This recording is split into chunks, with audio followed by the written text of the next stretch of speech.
વલસાડ જિલ્લાની માંગ સાથે દિયોદરમાં ચાલી રહેલા ઉપવાસ આંદોલન વચ્ચે વિધાનસભા અધ્યક્ષ શંકરભાઈ ચૌધરીનું મહત્વનું નિવેદન।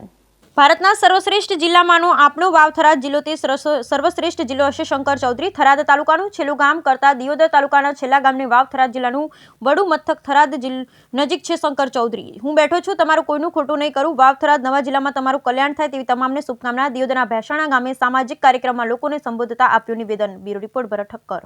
જિલ્લો એવો બનાવવો છે જે મારું સપનું છે, હું જે કંઈ પરમાત્મા મને જે સુજવાડે છે એ પ્રમાણે કહું કે ભારતના શ્રેષ્ઠ જિલ્લાઓમાં આપણો વાવ થરાદ જિલ્લો છે। એ આધુનિકતાની સાથે હશે, એ ટેકનોલોજીની સાથે હશે, એ આર્થિક ઉપાર્જન માટેનો પણ જિલ્લો હશે, એક સુખ શાંતિ માટે, લો એન્ડ ઓર્ડર માટેનો, કાયદો અને વ્યવસ્થા માટેનો હશે। અને એક એવો જિલ્લાનું નિર્માણ કરીએ કે આપણે કંઈક આજીવન નથી, પરંતુ 50-100 વર્ષ પછી પણ પ્રજા યાદ કરીને એમ કહે કે આ લોકોએ ખૂબ મહેનત કરી ત્યારે આવો મજબૂત પાયો નખાણો, અને એવો મજબૂત પાયો નાખવાનું કામ એ આપણે આ સરહદી ધરતી ઉપર કરીએ છીએ। અહીંથી છેક પાલનપુર જતા એના બધા કરતા આપણને અહીં નજીક પડશે।